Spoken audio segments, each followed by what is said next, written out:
here. J.R. Shepard dives down to the inside, trying to see if he's able to get a little bit of that tack that Brandon Proudfoot has been getting up at the front of the field. 10 laps to go here at Port Royal. Yeah, definitely not making a huge ground here on Brian. Brian's able to maintain that gap. It's Justin Morton back into second with J.R. Shepard somehow taking over the lead. I have no idea. This guy, just see Scott kind of using up all that momentum. Got to enter the corner wide. I expect him to kind of cut back low. See lap car down on the inside. George overshoots the corner. Scott puts that car just where he needs to on the middle. It's going to be a drag race through the kink. Thomas George gets loose. Scott Eckridge has the opportunity to come home with a win right now. Side-by-side drag race. Oh, wow. Scott Eckridge, 5/1000ths of a second.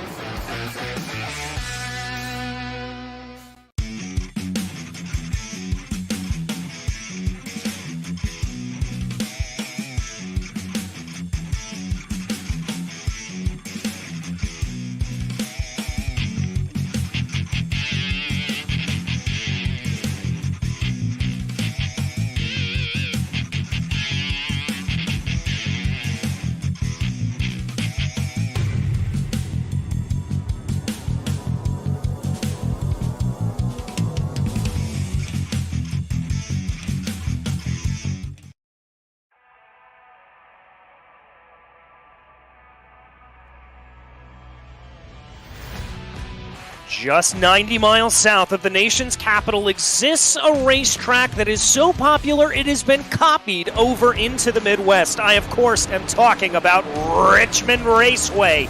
This tiny little circuit has been home to fantastic racing for years and years, and now we let loose the BRL National Sprint Car Trail upon it. Hello, everyone, and welcome to the Virtual Grip Network. My name is DJ Clark, joined, as always, in the commentary booth by Chris Davis, with our director Ryan Seneker and producer Lowell Jewell behind the scenes. And as you can imagine here, Chris, we're back over to the asphalt side of things. Time to let these Silver Crowns loose around a very, very challenging track. And we're used to seeing stock cars, sometimes Indy cars tool their way around here. But how are these Silver Crowns going to take to it? Well, I gotta tell you, DJ, this track might be only 3/4 of a mile, but I will tell you the excitement is far from 3/4 of anything. It's probably 5 times that. There is a whole lot of action that you can get on this track. I was out here earlier tonight in these Silver Crown cars, and let me tell you something. If you've got everything under control, you are a superstar. But if you don't, you're more like my grandmother after 5 martinis at the grocery store. Weaving left and right, you can be out of control in a hurry. So I think we're going to have a lot of fun here tonight, watching these cars, seeing who can keep the car underneath them and keeping it straight down the straightaway. But the big part is the front straightaway is not a straightaway at all. It's curved, and you've got to keep that car underneath your right rear end. Yeah, you certainly will. And the other thing that we're going to have to be talking about here over the course of this running, because we are back into these Silver Crowns, is that dreaded aero wash, that there is going to be a little bit of aerodynamics coming to play in these cars.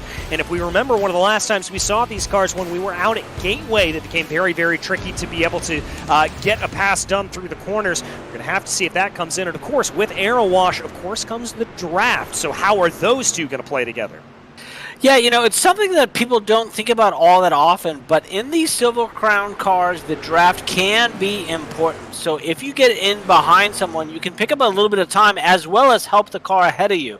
So that'll be interesting if we start to see guys, other racers, starting to have some strategy where they pair up together to use that draft to try and break away from the field behind themselves.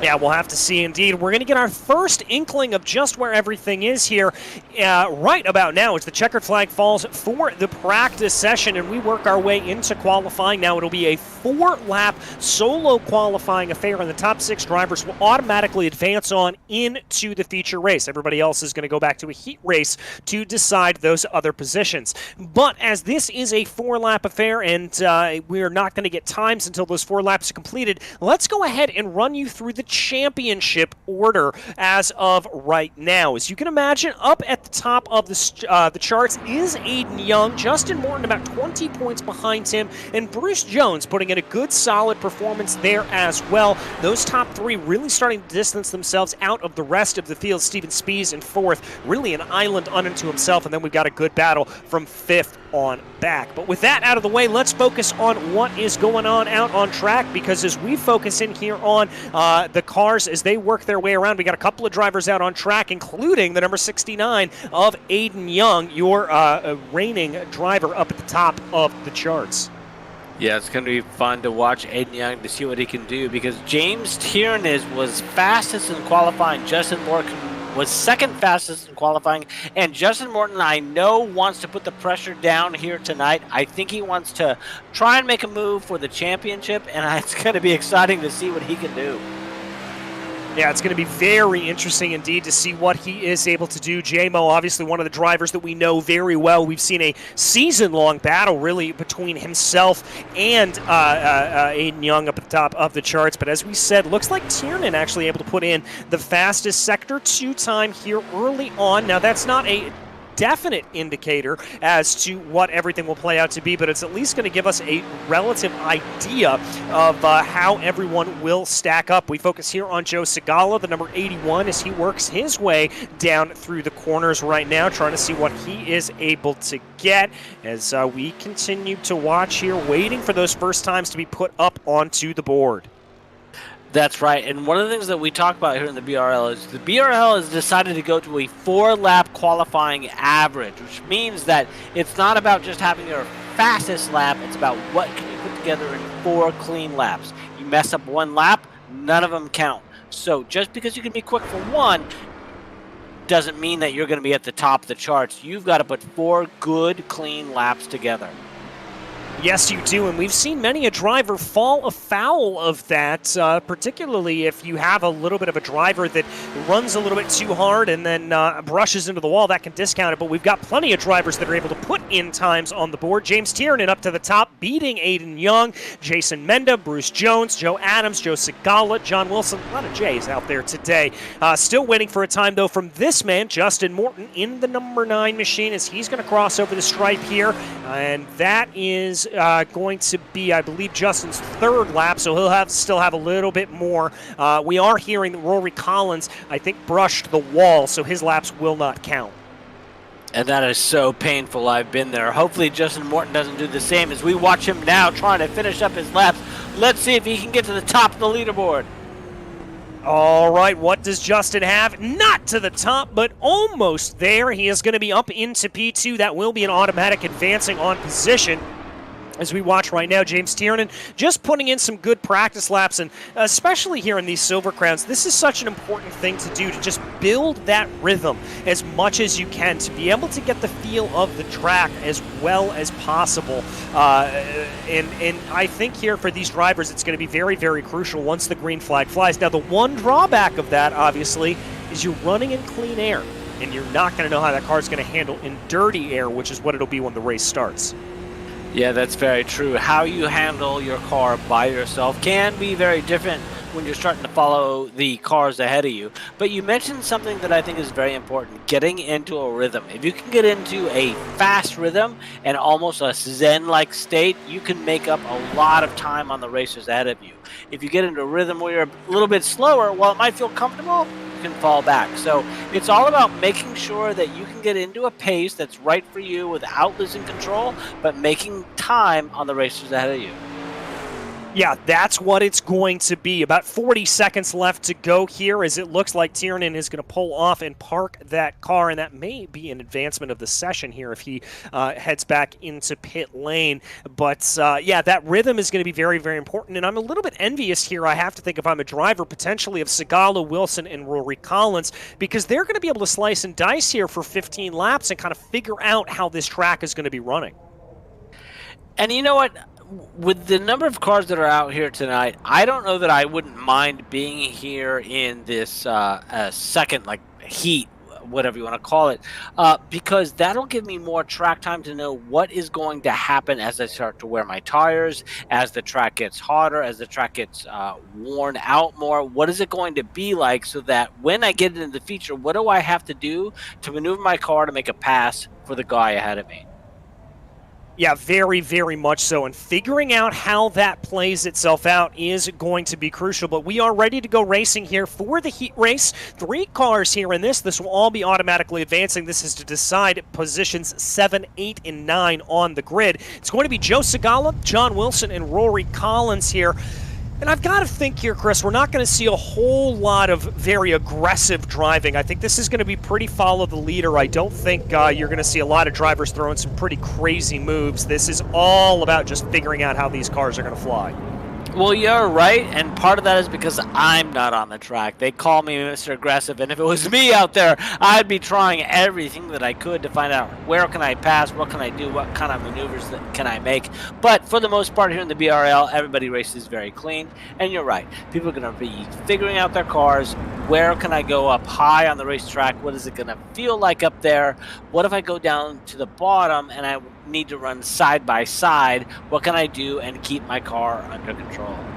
Yeah, exactly. That is what they are all going to be very, very aware of as they try to build around here. Obviously, we're going to have 2 laps of pacing here for these drivers as they work their way around now on lap number 2.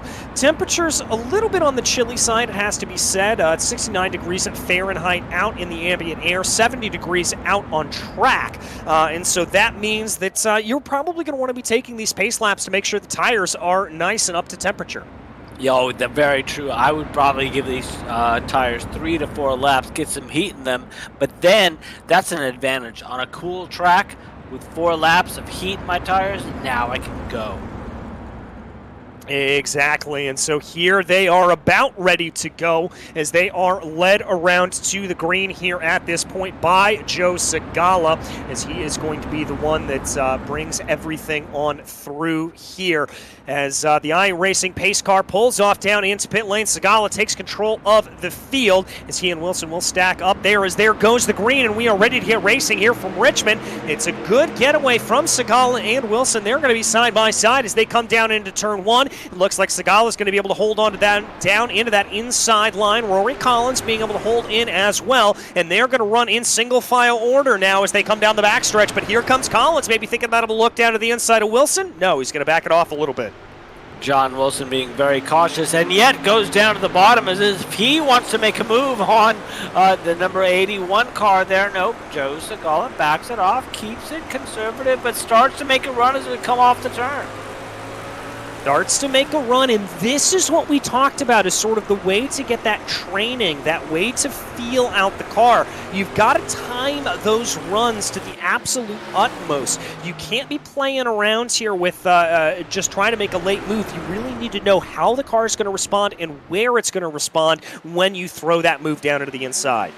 You are absolutely correct. It's very different from the dirt. On the asphalt, you kind of want to like set up the driver ahead of you, probably diamond the turn, go in maybe a little bit higher than they do on corner entry, come off lower, set up the pass, and that's exactly what it looks like John Wilson's trying to do as we go down the straightaway.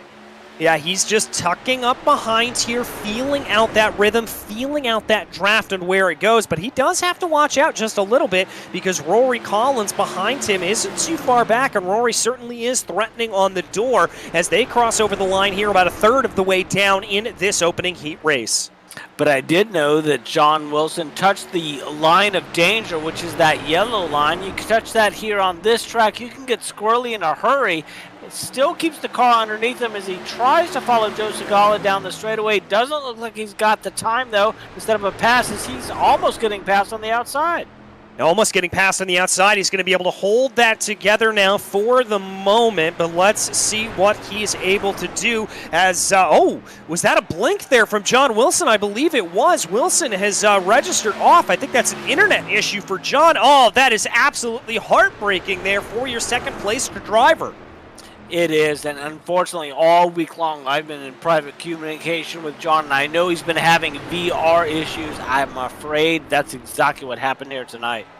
Oh, you hate to see that for John Wilson, but now there were 2 out in the field right now, as up at the front it continues to be Joe Segala leading over Rory Collins. Rory now is trying to reel in John, and this is going to be a little bit more of that practice to be able to keep an eye on and be able to learn from, because now he's going to be a couple of more car lengths behind, and he's going to feel just how powerful that draft can be on one car alone.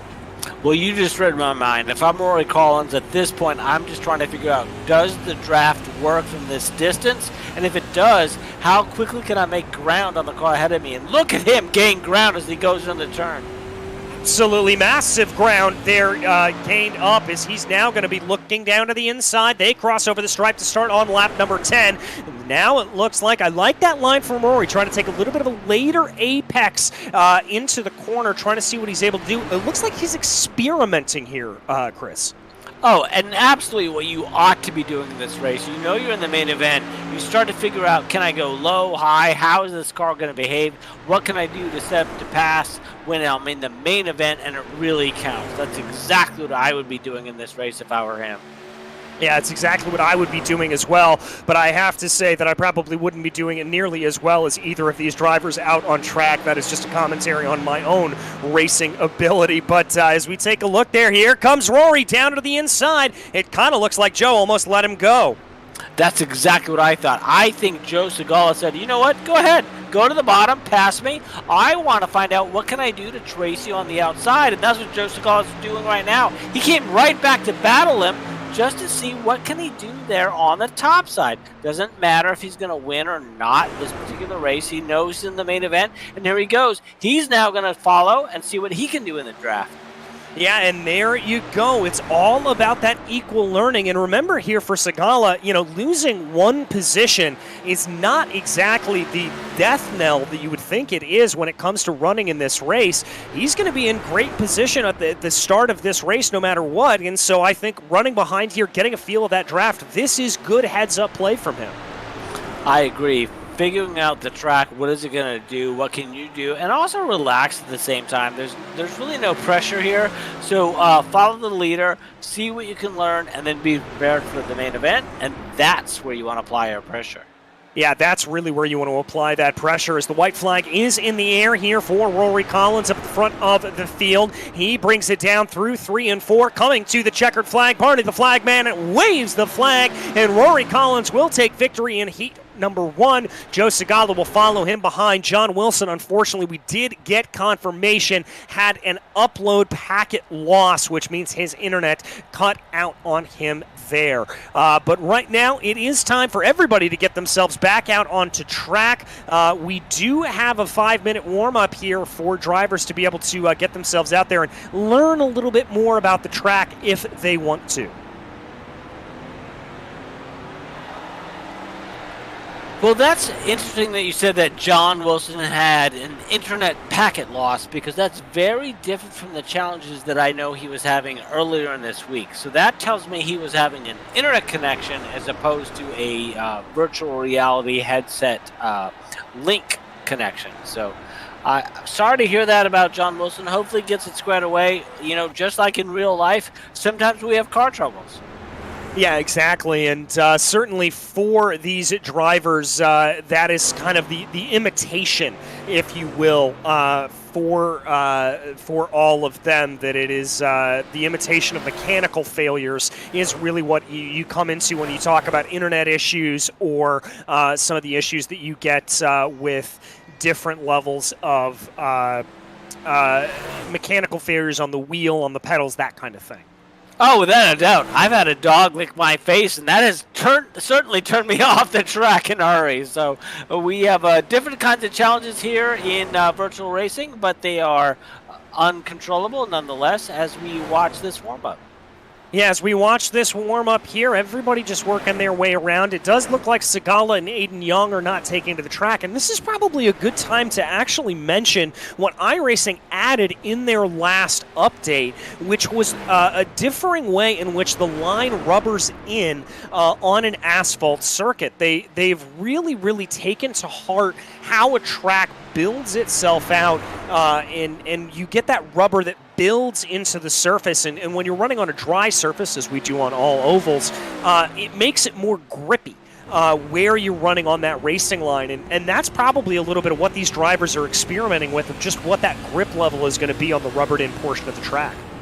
TG, you are absolutely correct. Just to clarify, here's what I've experienced on asphalt since that update has happened. On dirt, which is what I come from, I am accustomed to open-wheel dirt track racing where you push the dirt to the outside and create what's called a cushion that you can run up against. And something like that occurs a little bit on asphalt, but not in the same way. It's a little bit different, but you have marbles on the outside and a clean area for most of the inside, and then this little tiny bit of edge of rubber maybe in the middle of the turns. And finally, iRacing has started to replicate that, and I don't know how they figured it out, but they are doing a phenomenal job, DJ, and it is changing everything. It used to be that you could go to the outside in, say, a Tour mod or an SK modified and get around the traffic, no problem. That is no longer the case. If you are outside the groove, you are going to be loose in these cars on asphalt, and it makes a big difference.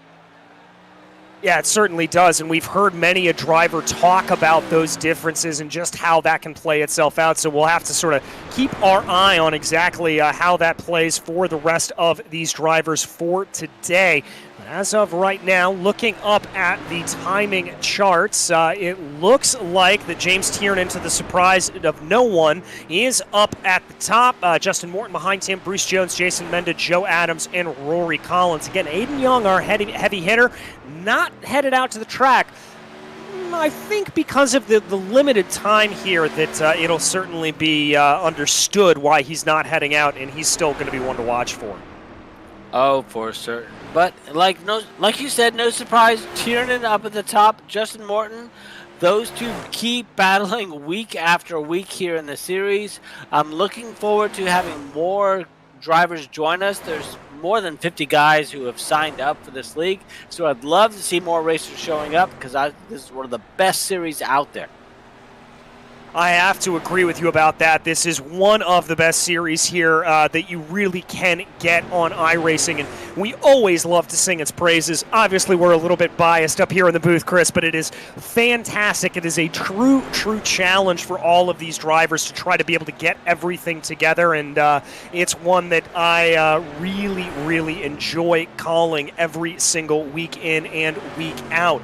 As now it does look like, though, 5 minutes are down on the clock, which means we should be ready to have the checkered flag fly, as indeed it does, and we are ready to go racing here tonight from Richmond Raceway. That's easier spelled than said, as everyone lines up here, and we'll be able to bring you the starting grid here for tonight.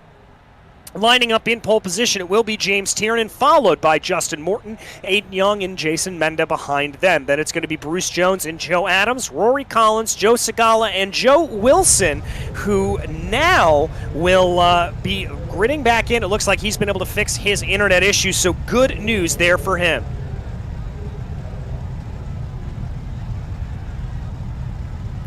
Yeah, hopefully John Wilson can join us here tonight. I know he wants to. He's a big racer here in the BRL. Those of us who have been in the league for a while understand just how much fun it is, as well as the respect that all the racers here in the BRL have for everyone else.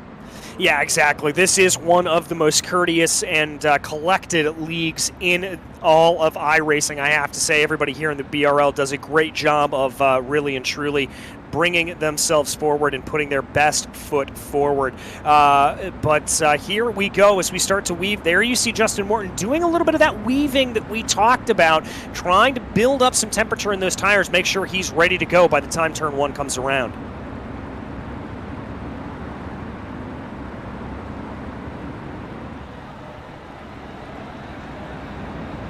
All right, as they come out of turn 4 right now, there you see Tiernan now engaging in a little bit of that weaving as well, trying to build up everything as much as possible. And I really think here this is going to be a bit of a long-haul race. It is a 50-lap feature event here for these drivers, so they are going to have to work their way forward a little bit. But I think we're not going to see, knock on wood, a whole lot of cautions out here tonight. I think this is just going to be a very strategic and patient race, Chris. I agree, other than if I'm Justin Morton, I am going to squeeze James Tiernan on the inside as soon as I can and try and make him burn up his tires. That's my best chance of making myself prepared for the win. Yeah, I think that could be a good strategy. Well, let's see here if Justin Morton does exactly that, as there goes the green, and we are racing here at Richmond. Tiernan gets a good getaway up at the front of the field, and he's going to lead the way. Morton's going to take a little bit of an arcing line down into turn 1. Young and Menda slot into line behind them. We haven't had a whole lot of changes here for any of the drivers in the field. Indeed, everyone is continuing to race on in the position that they started the race. Yes, exactly. And opposite of what I said, Morton decided to take a more patient approach. He's going to decide to follow the leader and see what he can do to apply pressure later. That's my guess.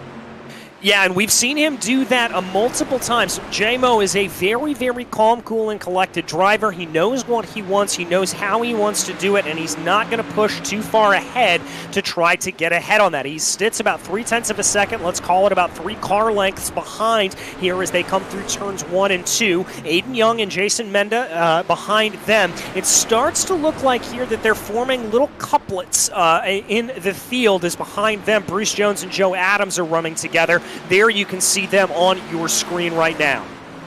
Correct, and that's where it's sort of a decision you have to make. Are you trying to win this race, or are you trying to win the championship? And those two decisions are very different. So it could be that Justin Morton is just deciding to, like, you know what, I'll fall back and see what I can do, and if the race comes to me, great. Otherwise, I'll collect some points and move on towards the championship. Well, it looks like here that J-Mo had a little bit of a look as James Tiernan came up off of that yellow line down through 1 and 2. I think this could be the impetus here that Justin needs to try to push himself ahead. The Total Downforce Racing driver pushing right now on the 0-3, trying to see what he's able to do. Again, taking that wider arcing line through the corner, and that's probably going to help his tires in the long run. Oh, without a doubt. If you're not, like, burning up that right front, you're going to be in a much better position as this race wears on. Because it's not a short race. This is not a sprint. It's going to be a long race. So if you can save your tires and also apply pressure to the leader, that is the best position in which you can create yourself right. Yeah, very, very much so. As we focus a little bit farther back in the field here at this point, going up to the super high side, there is Bruce Jones trying to experiment a little bit to see what he's going to be able to get. He moves his way up to the high side there, and now he's going to come back down low again as Bruce Jones looks like that didn't exactly play out the way he wanted to, as now he's lost some time up to Joe Adams in front of him.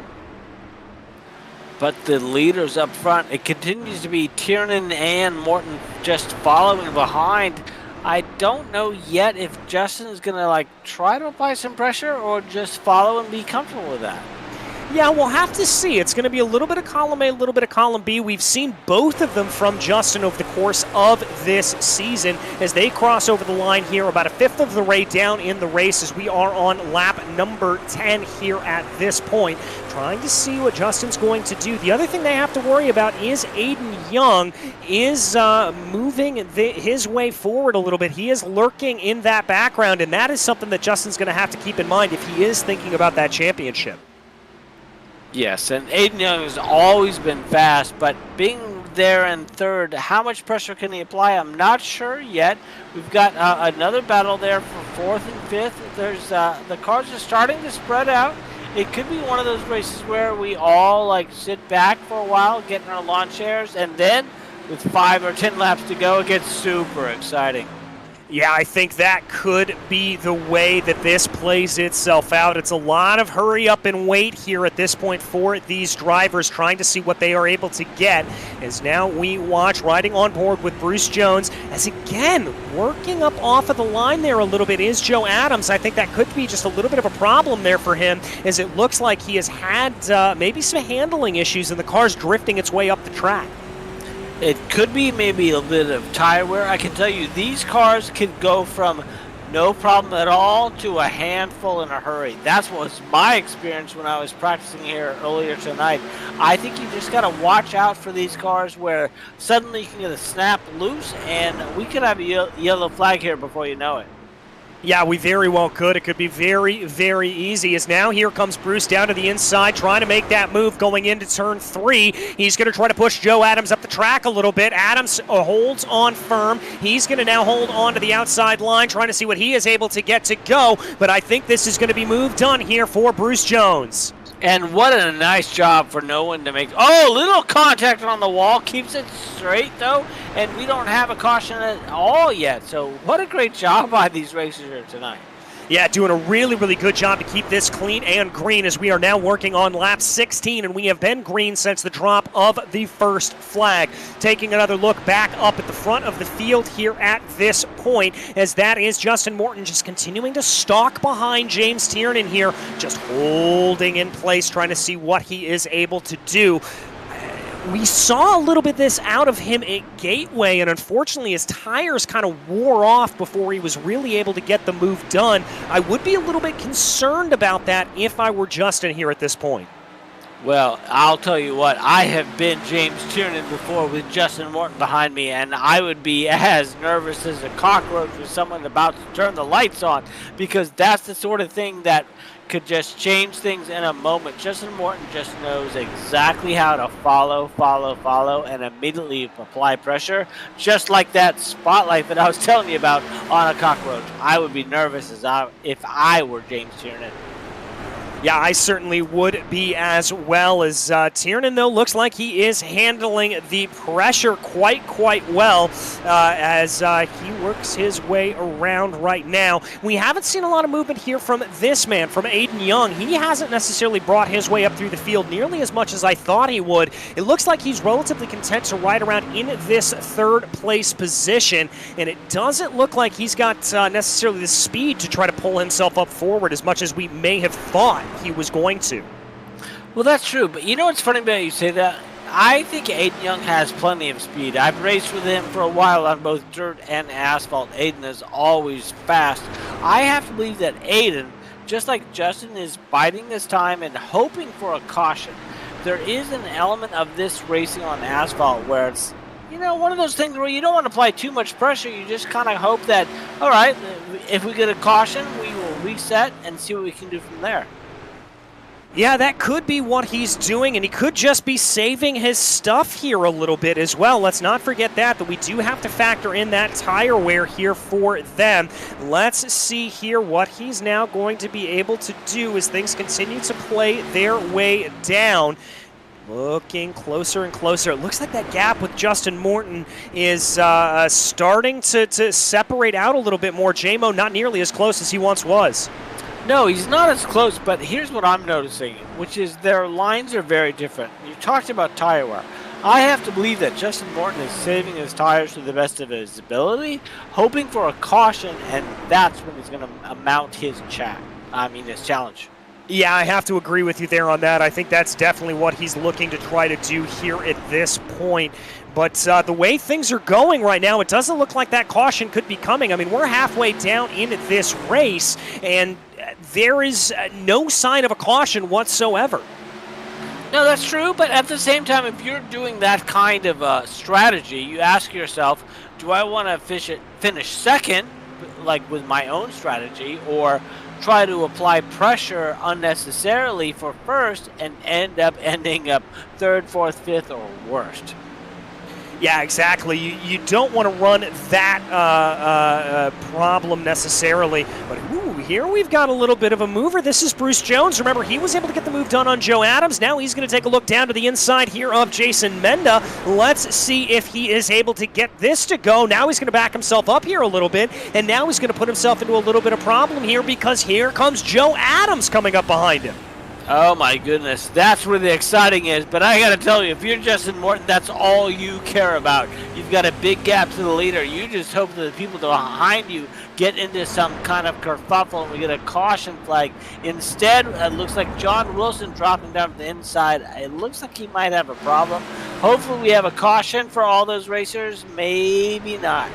Yeah, it looks like John's been able to pull that car down into pit lane, and so no caution. So this is going to be the battle that we keep our eyes on right now as Menda leads Jones, leads Adams as they come through with a nice little 1-2-3 here coming down through the corner. This is, of course, the battle for fourth place here at this point. Trying to see if anything is going to play. It looks there like Joe Adams trying to run maybe a little bit of a higher line, trying to experiment a little bit, just seeing if he can get something to go. But here comes Bruce Jones, and now Joe Adams is going to try to follow him through on Jason Menda.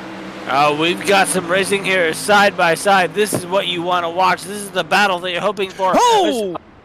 Go ahead. As that was contact there between Menda and Bruce Jones. Jones able to keep the car pointed the right way. I don't know how he did that, but it was very, very close running there for a moment.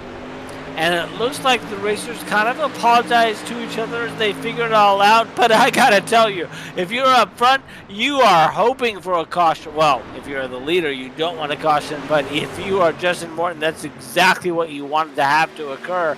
Was somebody get sideways and a caution so that you could mount a challenge on a restart.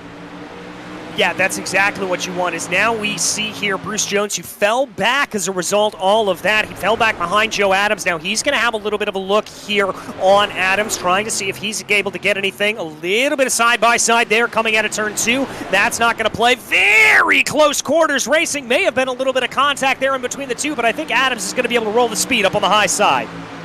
Oh my goodness, those two rubbed each other like I do when I'm about to roll my dice on the craps table, and yet they're battling side by side as we go down the straightaway. I don't know who has the next position. I don't know who is going to be able to hold on to it here at this point, because they're just going to continue this side-by-side battle that has no indication of going away here at this point. Trying to see is there. It looks like Adams is going to maybe be able to carry a little bit more momentum around the high side. Who is loving this, though, Chris, is Jason Menda. He's able to scamper away off into the distance in front of these two. Oh my goodness, without a doubt. Adams and Jones still battling side by side. This is where the excitement is on the racetrack. If you're, though, James Tiernan, you could not be happier as you start to pull away. Justin Morton at the same time. Oh, it looks like we've got him cleared away now between 4th and 5th. Yeah, it looks like it's starting to separate out a little bit more as everything continues to play right now. We watch this battle as they go. Menda continuing to lead, continuing to bring his way along. Joe Adams now going to be back down into 6th place. Bruce Jones holding on to 5th. I'm going to be wondering here if Jones is now going to try to make an attack on Menda, or if Adams is going to keep up this attack and he's going to scupper any chances that he's got. Well, we saw him park it down there on the inside to protect his position. So I got to believe he's going to do the same and probably try and defend that 5th place position. Yeah, I think he will as well. That 5th place, obviously very crucial for a lot of racers here. They want to be able to hold on to that spot, as getting into a top 5 is certainly a way to hang your hat on. As we continue to watch here, we are getting close to the 10 laps to go mark, which could be a crucial mark for these drivers as they dive down into the corner now. Ooh, Adams very, very late on the binders there. And when you do so, it is so dangerous. When you grab the binders, you have no idea if the guy behind you is going to park it as well. You could easily get spun out. Luckily, did not happen in this case. No, luckily did not, and now it's going to be Bruce Jones's turn there to have to back off a little bit as he came down into the corner a little bit too hot, but able to get everything together, and now he's going to try to take another run as they dive down into turn 1, and now we are officially with 10 laps to go here. Not a lot of times for these drivers.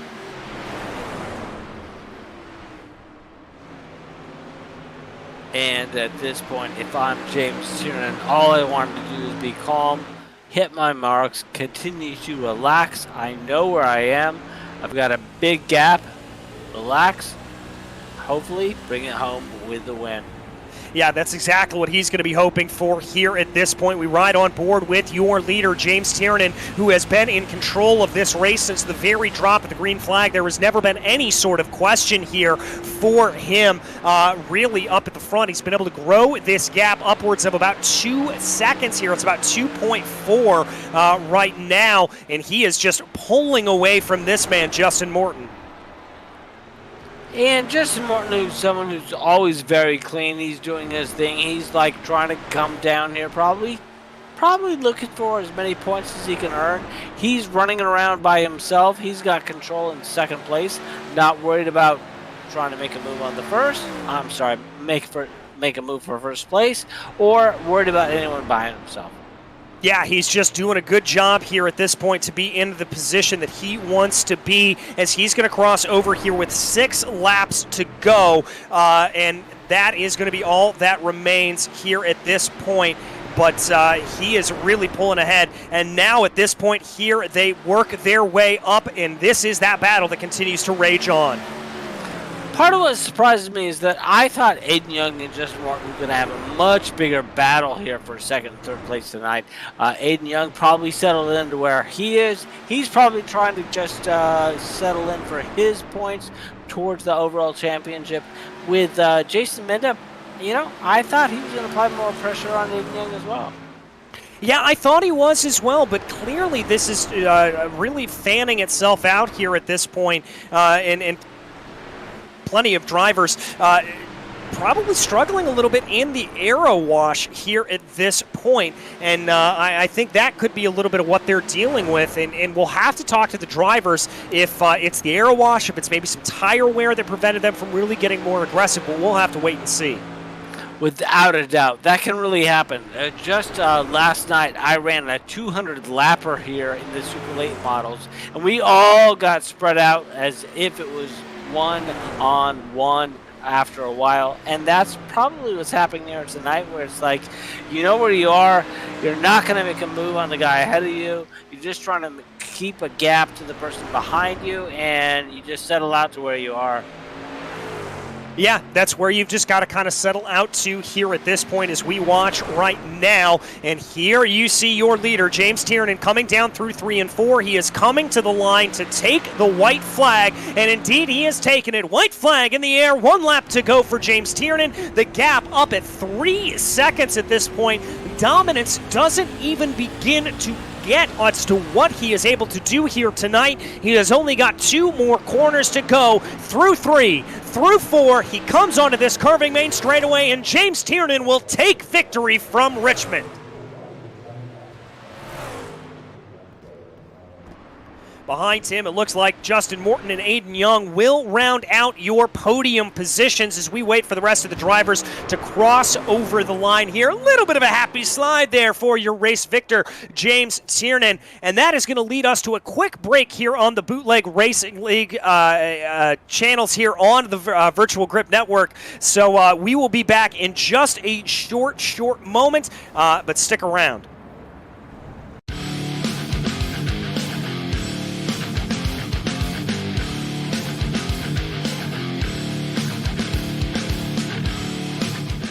Pretty good start there for Justin Anderson in the 73 truck. That's Brian Young to his outside, and then number 86 truck. You could have a bad night for sure and lose that big money. So got to be smart throughout this race. We've still got 113 laps to go here. Certainly 2-wide battle here between the 89. Whoa, almost contact between the Johnny Benson throwback and the Matt Kenseth throwback, that being Gael Brooks in the 71 car on the inside, Brian Young in the 89 car on the high side. That time by, he almost did a pump fake, did Brian Young. He gets a pretty good restart, not quite as good as he did last time by. This time, Blake Trawick is single file right along with Brian.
Welcome back to Richmond Raceway. You just saw James Tiernan take a dominant victory up at the front of the field. Justin Morton and Aiden Young rounded out your podium behind him. Then it was Jason Menda who held off a very furious assault from Bruce Jones and Joe Adams. Rory Collins came home 7th with Joe Segala and John Wilson rounding out your finishers here tonight. And that's going to lead us right into a conversation with our winner, James Tiernan.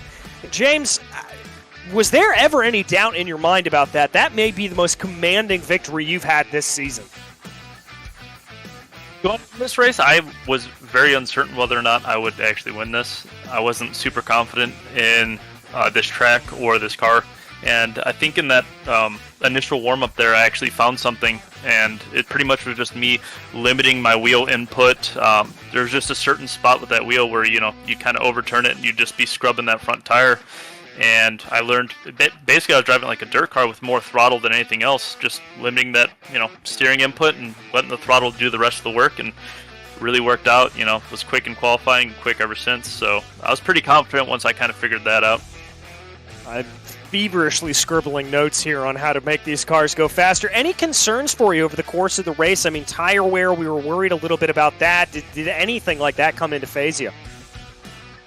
I think the thing I was most nervous about was getting around lap traffic. If someone was really committed to the bottom, they were racing someone, they didn't want to give up that lane, then passing on the outside could be a bit of an issue, but that never really showed its face. Got really lucky there. I think that could have, let Justin catch back up and possibly could have got, a nose underneath me or anything like that. So I'm just kind of pleased with that. And, kind of speaking about car counts, what the heck's going on? Where are these other guys? I've seen the other streams going on. I'm calling everyone else out in BRL. We got sprint cars coming up. All you late model guys, street stalkers, all you guys, I'm calling you out right now. I got to agree with you there, my friend. We were actually talking about it on the broadcast of just how spoiled we were at some of the previous races, and we're so sort of heartbroken that this isn't getting the numbers. But you mentioned the sprinters coming up. We head to South Boston next. How do you think that'll go? South Boston. That is such a fun track. It's got a little bit more progressive baking than this track, so you'll see people going on the bottom. You'll see some people kind of up a lane or so because there's just a little bit more there. I love South Boston. It's a very fun track in the sprint cars. I very much look forward to it. Well, I'm looking forward to it as well, my friend. But you know the deal. Who makes this possible for you? Yep, first and foremost, Ergot Real Estate / Roofco, Anderson Speedway, home of the Little 500, Motorsports Beat, Jessup Logistics, Paints by the Tuna Can, BS Air, Over the Wall Photography, Catch Fence Apparel, Fairway Independent Mortgage Corporation, and Flow Racing. So if you go to our Elbows Up Sim Sport Facebook page, we will have a link there if you want to start up your Flow Racing subscription. And finally, I'd like to thank everyone at BRL that puts the National Sprint Car Trail together, and thank you, the announcers, for putting on such a killer broadcast. Again, next time you guys do the broadcast for the rest of the guys, let them know James Tiernan is coming after them, or I want them to come here to me. All right, that's a gauntlet thrown. James, thank you so much, and congratulations. Yep, no problem. You guys have a good one. All right, that was your victor, James Tiernan. And now, Chris, I believe you've been able to catch up with P2, Justin Morton. I sure hope so. Justin, you got a copy? Yes, sir. Wow, Justin. Awesome job here tonight. I have to believe that you are being cautious and just wanted to come down here tonight with points. Is that correct? Maybe not so much in the first half. I was definitely trying to keep up with James, and then I kind of just had to make sure I didn't crash myself to try and keep my points lead over Aiden. Well, I gotta tell you, I've raced with you for a while here in the BRL. Not only are you clean, but you are fast on dirt and also on asphalt, as you demonstrated here tonight. Clearly being cautious in what you are looking to do. I felt like you were faster, maybe could have applied a pressure for the win. Were you just looking to conserve yourself and make points? I was definitely trying to keep up with James. I don't know, he's just got so much pace in this car, and Richmond's kind of one of those tracks that I like, but I tend to struggle at, I've noticed. It's kind of weird. I was definitely trying to keep up with him and trying to push for another win, but sometimes just not your night. Oh, for sure. I joked in the broadcast about how this track can feel like completely different raceways depending on who you are. You're always fast on asphalt. You know how to run the top side on dirt without a doubt. I think you're someone here to watch in this tour that we've got. But at the same time, I love watching you here. I love the pressure that you are applying to try and make a run for the overall championship. But who do you want to thank here tonight? I like to thank my team, Total Downforce Racing, Pixel for the paint, and Black Box for sponsoring us. Thanks to Lowell for running the league and putting this all together. Hope to see some more drivers out here. It was a great series. I love running the cars, and all four of them, really. Thanks to you guys for doing the broadcasting. You do a great job. Well, Justin, you are without a doubt a Mario Andretti who could get into the car of any type of vehicle that is out there and demonstrate how to run on the top with the utmost ability and speed. Thank you so much for being here as part of the BRL. That's Justin Morton. I'll turn it back over to you, GJ. All right, well, we've got time for one more interview, and that is going to be with Aiden Young. Aiden, looked like a little bit of a quiet race there out for you, but a good podium, nothing to shake a stick at. Yeah, it was very quiet and just trying to not hit the wall and keep going. Well, you were successful in not hitting the wall there. Anything that you kind of learned over the course of the race, any surprises that got thrown in for you? Not really, just unfamiliarity with the car and just trying to learn it some more. Well, speaking of learning a little bit more, we head to South Boston next time out. Is that one you're going to have to practice up on, or are you pretty familiar with it? Yeah, I'm really familiar with that track. I should be okay. Well, I wish you luck when we get there, my friend, but who would you like to thank for tonight? I got to thank Cool Ray, as always, for being on the car. Obviously, Gamble Motorsports, Sim Tracks for coming on board, and obviously you guys for broadcasting. All right, thank you so much, Aiden. We'll see you next week. Thank you. All right, that was Aiden Young, your third-place finisher. And, folks, that's going to about wrap up the coverage here on the Virtual Grip Network for all of our Bootleg Racing League series here tonight. But on behalf of myself, as well as my commentary partner, Chris Davis, up here in the booth, our director, Ryan Seneker, and our producer, Lowell Jewell, it's been an absolute pleasure to bring you the racing action here tonight. If you want to tune back into the series, you heard us mention it. Next week, we'll be headed out to Southern National Speedway, excuse me. Got that one wrong. I read it wrong on my calendar. But if you want some more good racing action, head on over to the channel tomorrow night because the BRL Late Model Series will be headed to USA Speedway. You're not going to want to miss that. But on behalf of all of us here at Virtual Grip Network, until we see you on the track, thanks for watching.